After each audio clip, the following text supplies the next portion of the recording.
Hello and welcome to Views on News. I am Jawad Tehami. Now, criticism, condemnation and rejection has been pouring out after Indian Supreme Court upheld Indian government's decision of revoking Article 370 that snatched the autonomy of Indian illegally occupied Jammu and Kashmir. And this particular unilateral and illegal action by the BJP-led government of India was done on 5th of August in 2019. Now, a 5-member bench of the Indian Apex Court gave a unanimous decision saying that the article that we are speaking about, that is 370, was an interim arrangement. BJP-led government's decision was the culmination of the process of integration.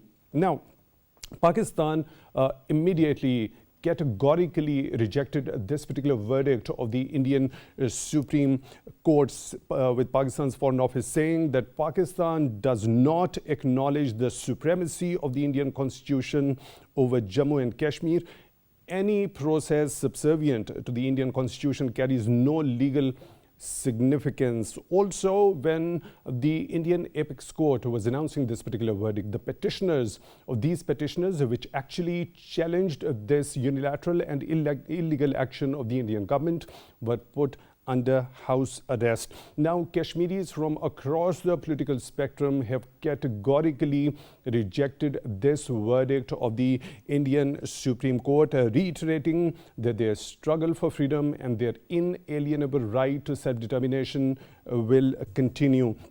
Now, ever since India revoked this Article 370, innocent Kashmiris have been subjected to the brutal oppression and their properties and their lands being confiscated illegally by the Indian authorities over there in IIOJK. There has been a series of gross human rights violations being perpetrated by Indian authorities and Indian troops over there in Indian illegally occupied Jammu and Kashmir. In today's show, we are going to discuss as to what are going to be the legal ramifications of this particular Supreme Court verdict, what options the Kashmiris do have, what does the international law say about it, and what can the United Nations Security Council do in order to hold India accountable for the violation of its resolutions regarding this internationally recognized disputed territory. For that, we are honored to have been joined in the studio by Mr. Jauhar Saleem, his former Foreign Secretary of Pakistan. Mr. Saleem, thank you very much for your time, for being with us on the show tonight. We really appreciate that. On Skype at the same time, we are being joined by Lieutenant General retired Raza Muhammad Khan, former president of the National Defense University. General Khan, thank you very much for your time, also for being with us on the show tonight. Really appreciate that. Let me begin the discussion with you, Mr. Jauhar Saleem. Now, this particular verdict by Indian Supreme Court, as we already know, there was an illegal and unilateral action that was taken by the Indian government back in 2019 on 5th of August. Now the Indian Apex Court has upheld that decision.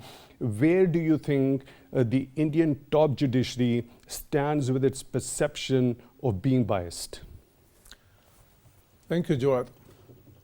I think this ruling of the Indian Supreme Court is totally in line with the expectations. There was never an expectation that the Indian Supreme Court, which had been and which has been very pliant, particularly in recent years, under the BJP rule, when it comes to the matter relating to foreign relations, generally as well, but particularly in that affair. So there was never a doubt. And in fact, many of the remarks of the Supreme Court judges, including the Chief Justice Chandrachud himself, for instance, his remarks in August this year saying that, the Article 35A is a violation of the fundamental rights of the citizens of India. Because what is Article 35A? Article 35A is a subservient law under the 370, the constitutional amendment 370, which was actually done through a presidential order at the time. So Article 35A basically gives certain safeguards to the Kashmiris living in the Indian illegally occupied Jammu and Kashmir. For instance, nobody from other states of India could have brought property there. For instance, the jobs, the government jobs within what they had constituted as the state of Jammu and Kashmir in the Indian Union were only allocated for the people, for the Kashmiris who were deemed as the permanent citizens there, and there was a classification of how they could make that cut. And that was very important because you see, Article 370 claimed to have given them certain autonomy, other than 4 subjects which were defense, foreign affairs, communications, and there was another one, defense, foreign affairs, communication, and law and order. See, the state government was given autonomy over, supposedly autonomy over all other subjects. But in actual functioning, what we used to see was that there was no difference in the functioning of the state government there or other state governments in India. So Article 370, in many ways, theoretically, it gave them their own constitution and their own anthem and sort of, but that was more of a window dressing. In actual fact, it didn't really make much difference. What made the difference was this Article 35A, because that at least enabled them to sustain their majority, the majority in the state, because otherwise Indians could have easily changed the demographics of the state over all these years. And that is what they're actually aiming with this scrapping of the Article 35A in particular. Exactly. And this Chief Justice Chandrachud, months before this judgment, had been criticizing that particular article, which was giving a clear indication where the judicial mind was, sort of. And this decision has been unanimous. Okay, for window dressing purposes, two things have been done. One, the statehood has been restored, theoretically speaking, because you see, the August 5 to 2019 abrogation of this Article 370, it had also abrogated the statehood of the illegally occupied Jammu and Kashmir, and it had made it union territory. It had actually divided it into 2 union territories, Jammu and Kashmir and Ladakh. But now the Supreme Court, Indian Supreme Court, has restored the statehood theoretically, and they've also said that the elections must be held by September 2024.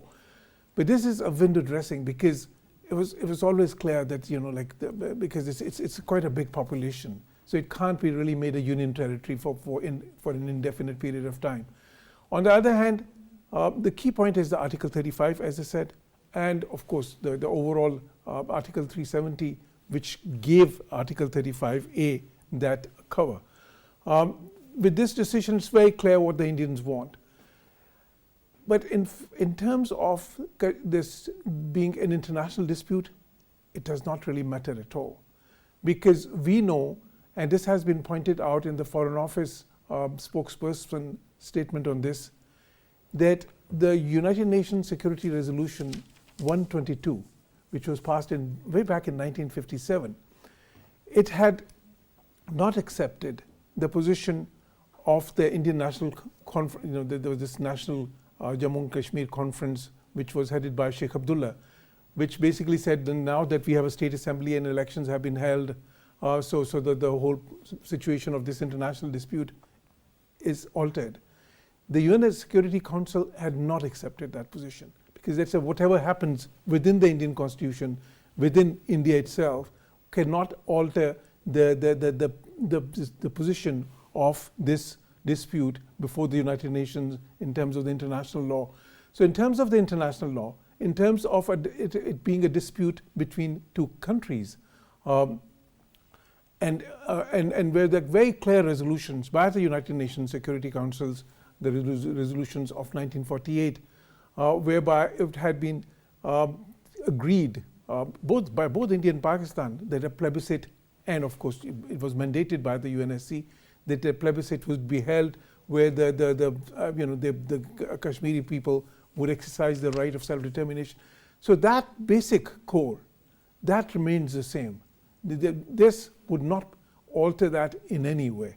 Right, let me proceed to General Khan. General Khan, and now given the fact that we all know it was an illegal and a unilateral action when it comes to, when we specifically talk about the Indian government, of course, which is led by Bharatiya Janata Party, driven by Hindutva ideology, the flag bearer of which happens to be Prime Minister Narendra Modi.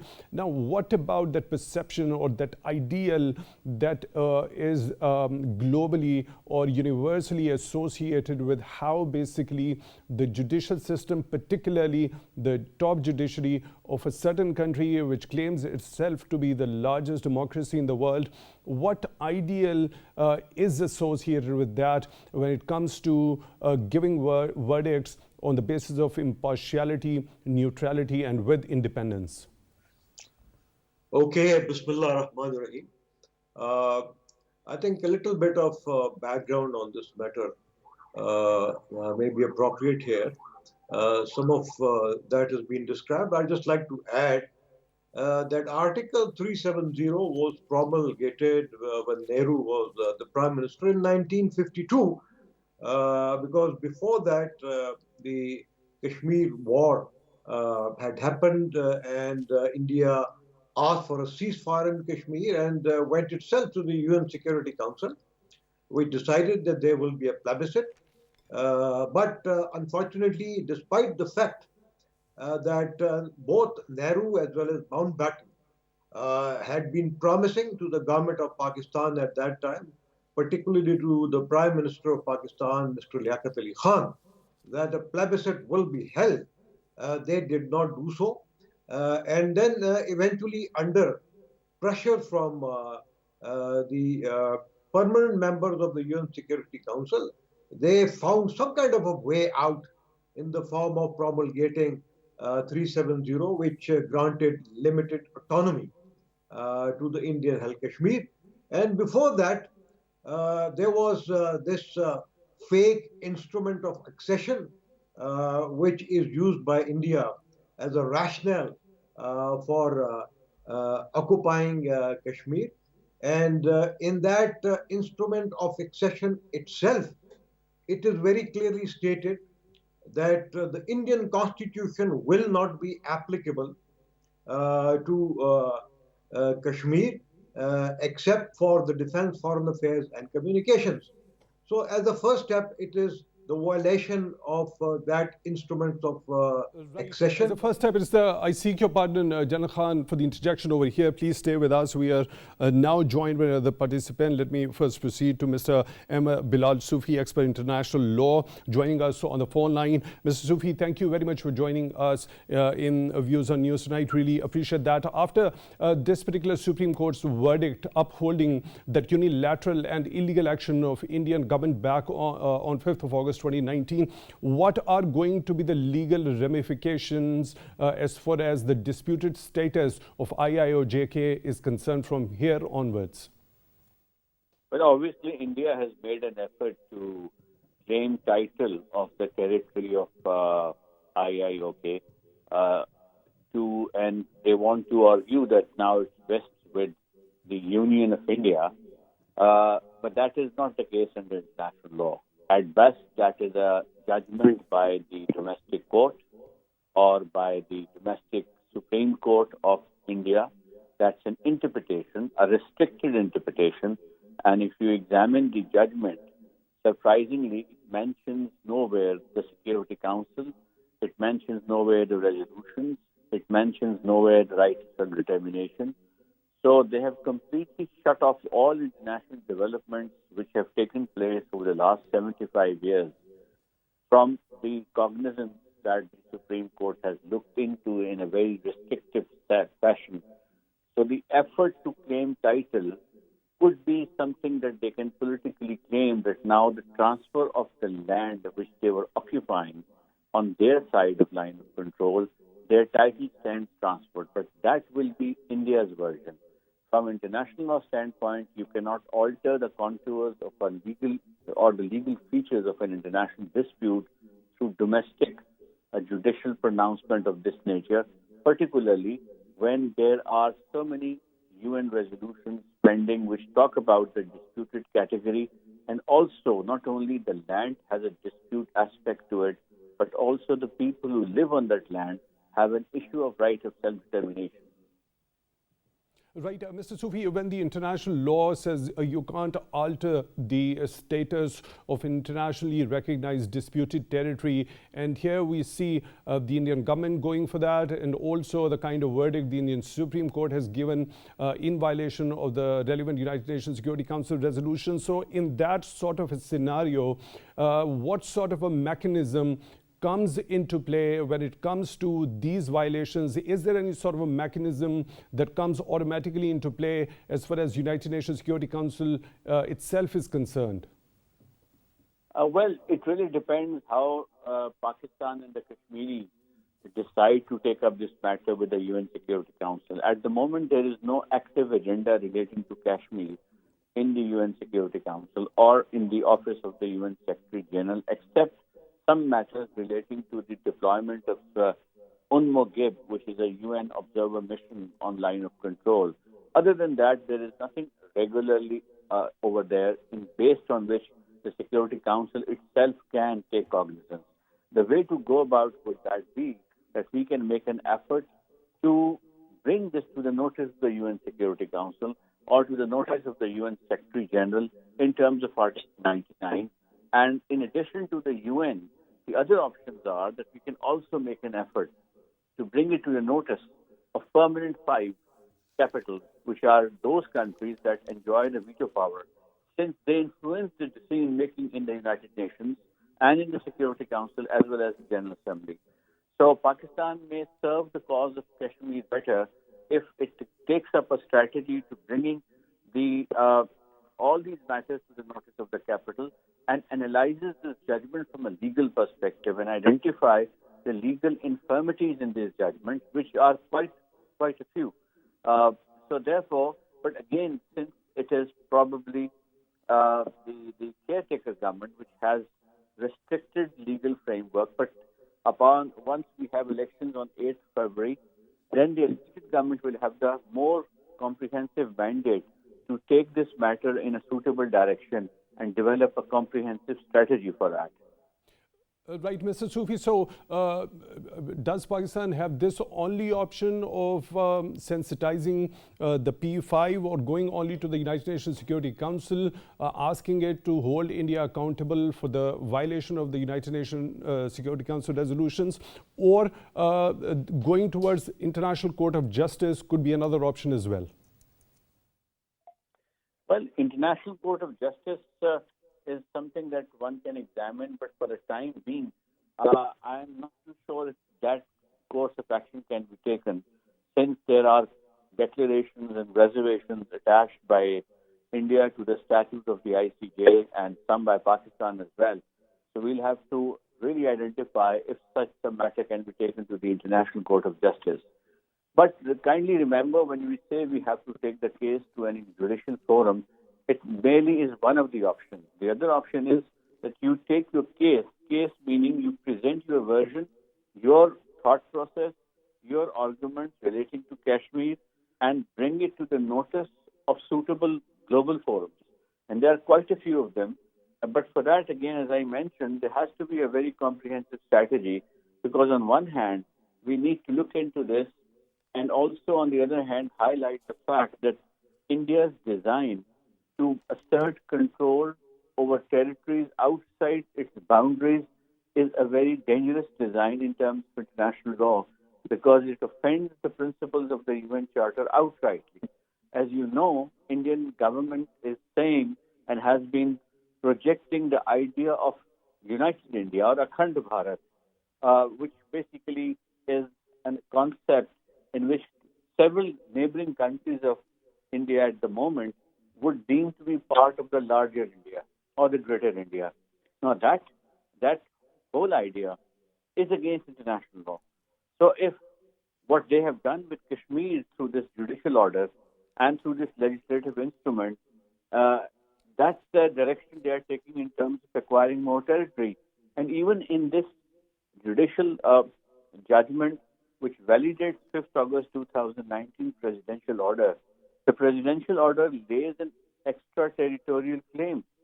It is trying to assert claim on our side of the territories that we have in Gilgit-Baltistan and AJ&K, and even in case of Ladakh.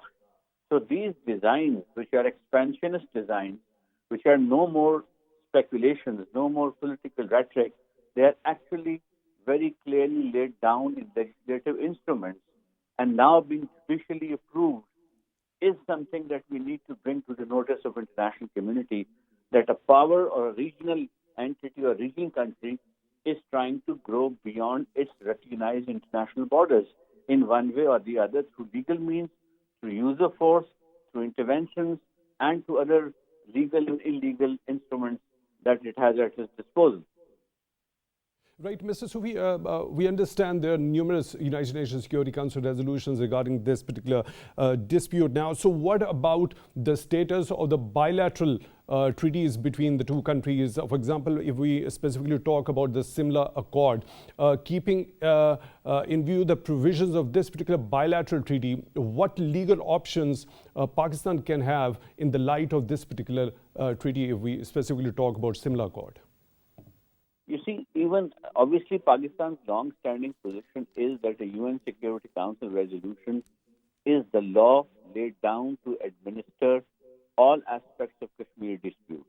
That is our long-standing position.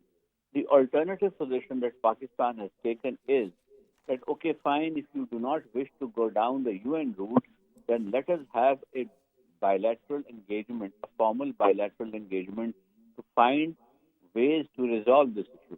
Now, that is partially recognized as an alternative, but it does not exclude the UN thing. It has to coexist in the similar resolution, in the similar agreement. And in addition to that, in the Jauhar Declaration and otherwise, the state practice has been that India and Pakistan have been talking to each other on lots of common issues of bilateral nature, which includes trade, ceasefire matters, which includes transfer of movement of goods and so on.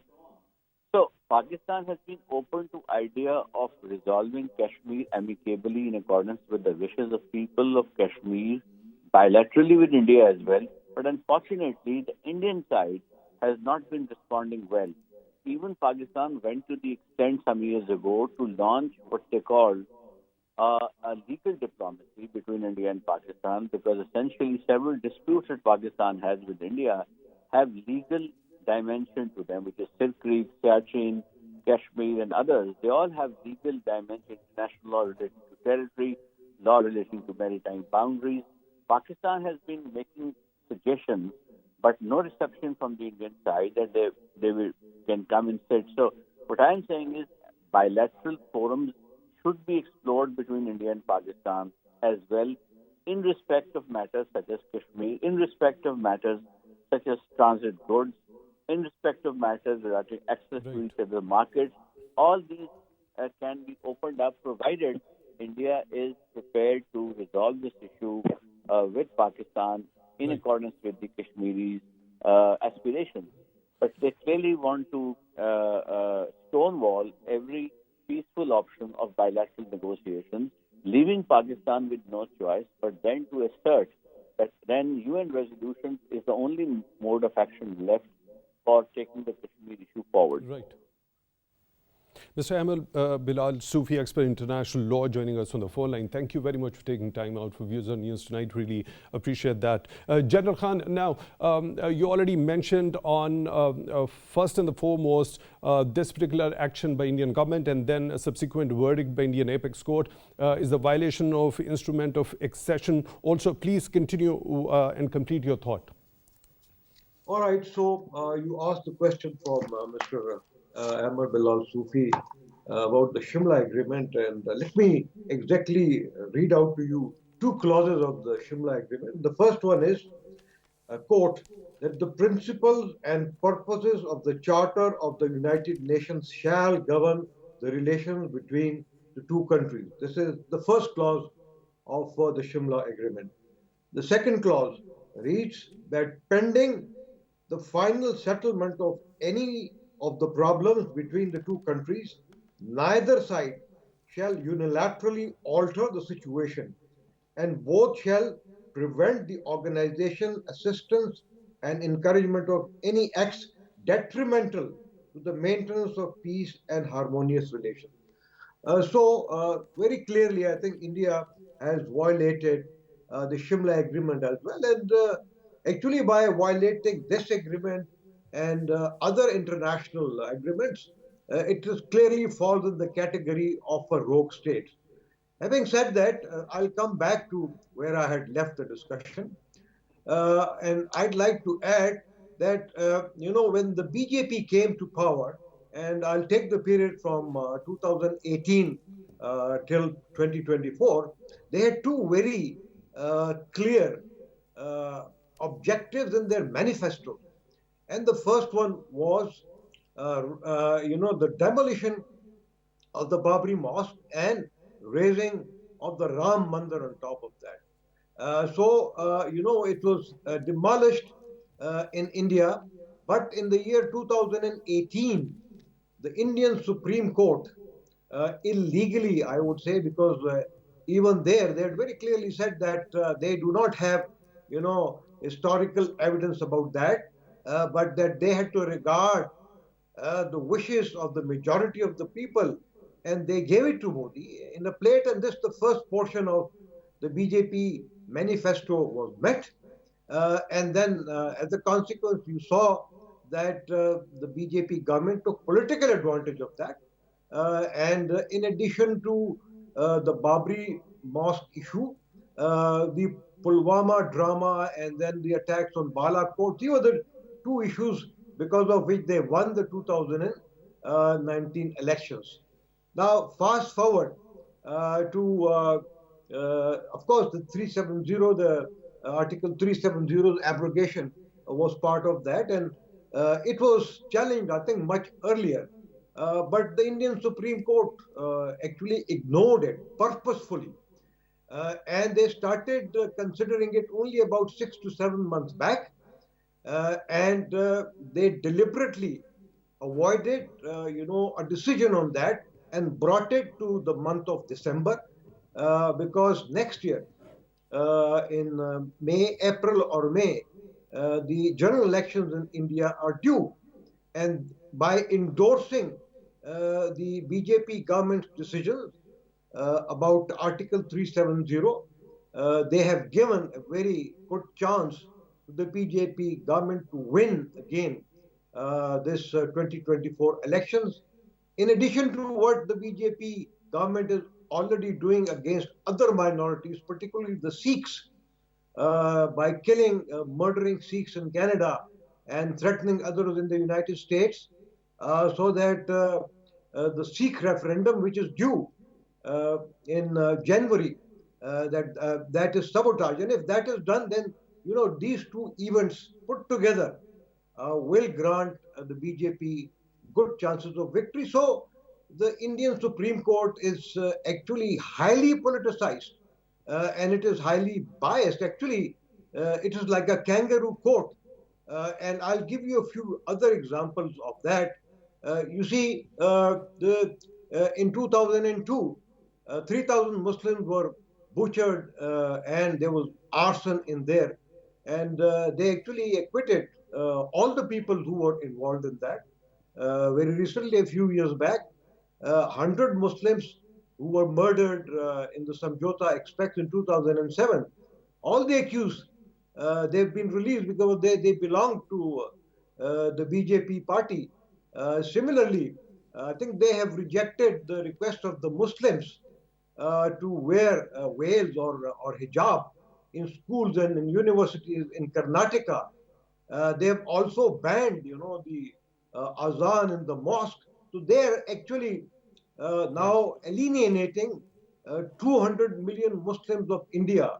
And this is because this again is part of the BJP design of divide and rule, of alienating and blaming the Muslims, the Sikhs, the Christians, and even the Dalits, so that the majority of the high caste Hindus, they can vote for them. And this is actually the policy of divide and rule is going on in India since 2014, which is dangerous, I think, for India itself. But again, now coming back to the implication of what has happened, I think it is not an internal matter of India. It is not even a judicial matter. It is a matter of, the opinion, the wishes of 8 million Kashmiris itself, who have actually rejected the abrogations of 370 and other articles.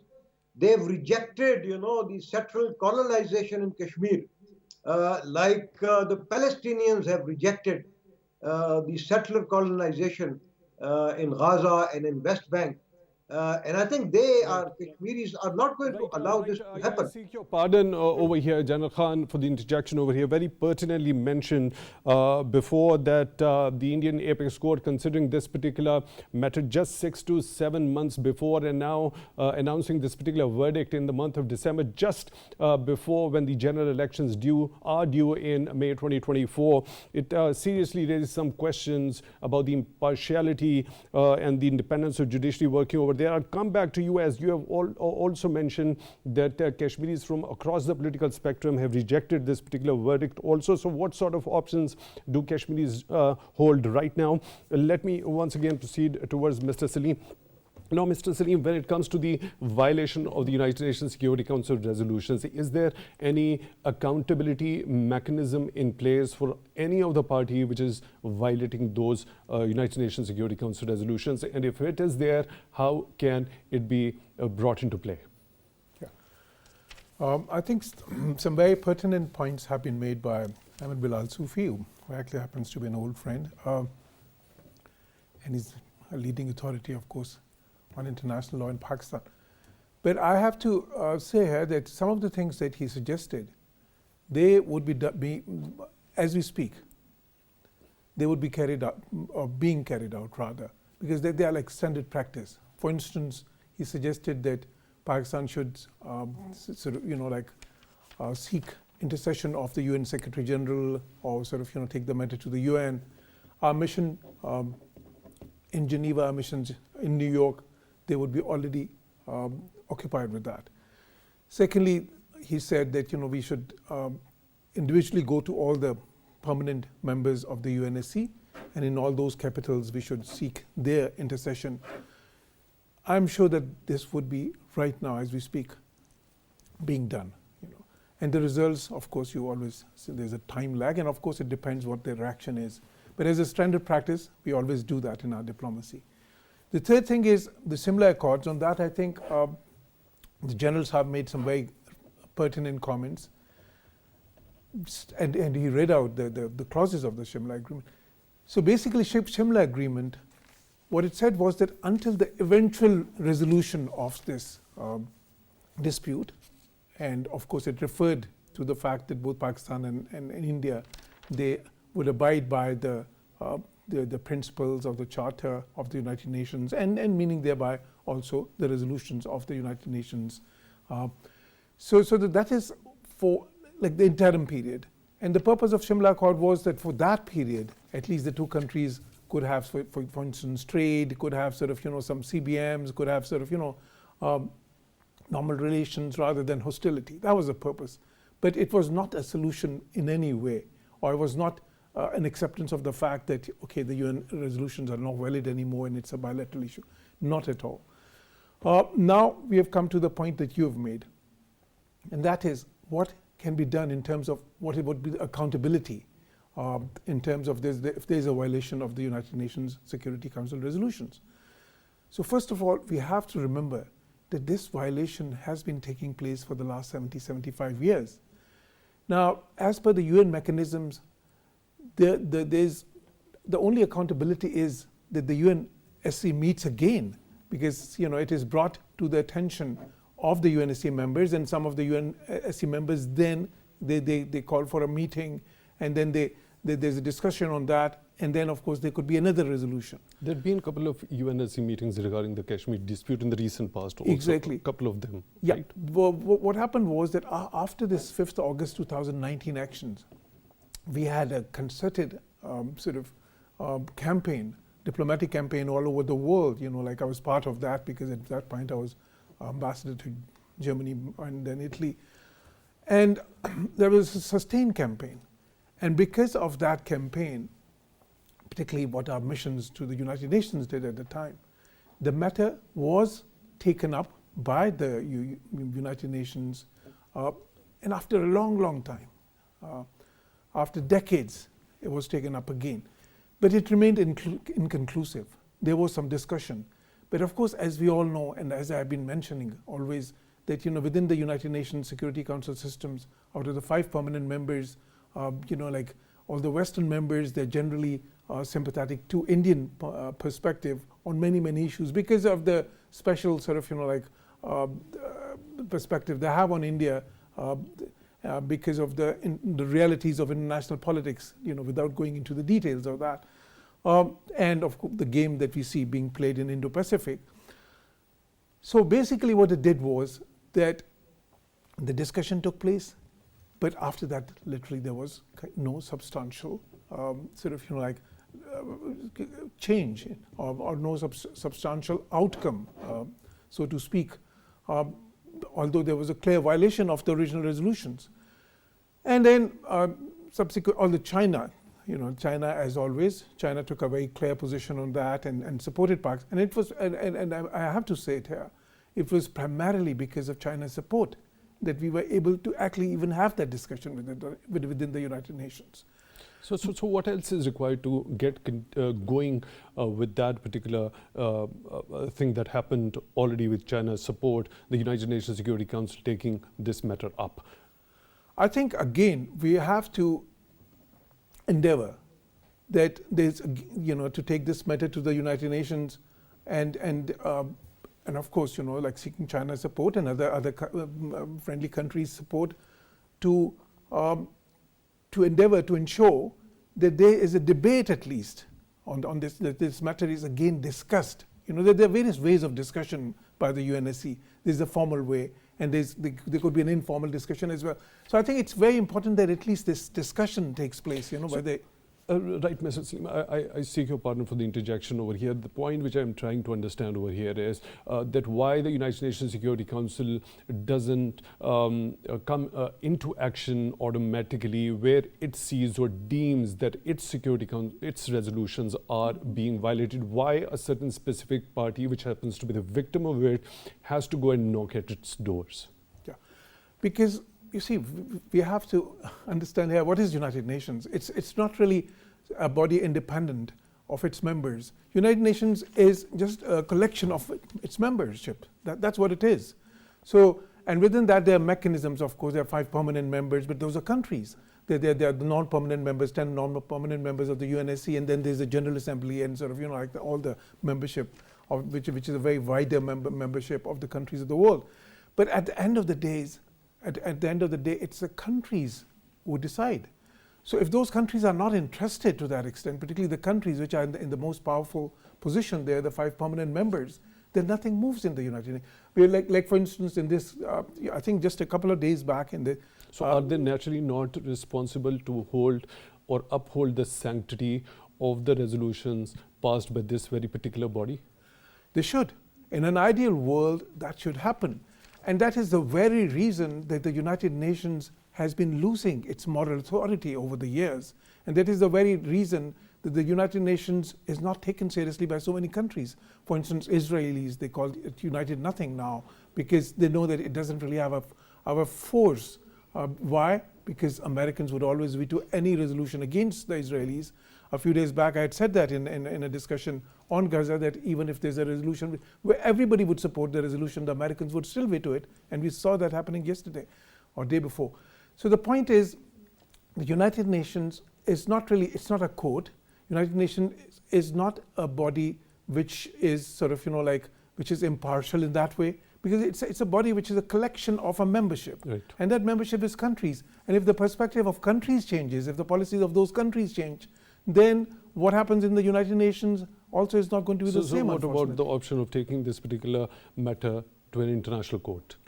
I mean, that is the other thing. I think that is something I would have actually loved to listen Ahmer Bilal's views on that, because my personal viewpoint is, I mean, but I'm not an expert on international law, that ICJ would not get involved in that. In the past also we have seen that on one dispute where there was a PC Orion was shot down by Indians in total violation of international law, we took the matter to the ICJ, and Indians came up with a very short reply, just one sentence basically, saying that the ICJ has no jurisdiction over this matter, it's a bilateral matter, and the ICJ accepted that. So my personal viewpoint is that ICJ will not really accept jurisdiction of this matter. But I think what we need to do is, first of all, it's very important to understand that this does not change anything, in terms of the basic nature of this dispute, because the dispute remains the same.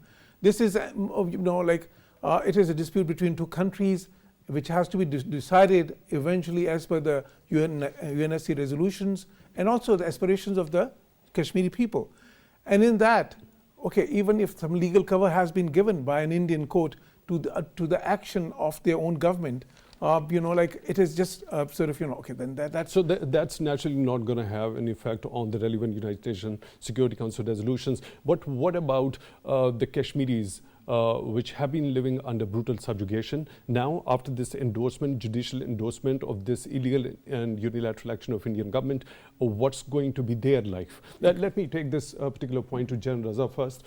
General Khan, now how do you think, okay, so this particular verdict or the unilateral or illegal action by the Indian government doesn't affect the relevance of the United Nations Security Council resolutions, but what about the ground situation, the real life of the Kashmiris? What is going to be the effect on them, and what options do you think they could have from this point onwards? Just like to say a few words about the role of the United Nations. And I think unless the United Nations is reformed and unless it is democratized, I think people of Kashmir or Palestine or other oppressed people, they do not have too many hopes. And I think the government of Pakistan has been trying for the reformation of the UN, particularly the Security Council, where the veto, in my view, should be finished, and the decision should be made on the basis of majority votes.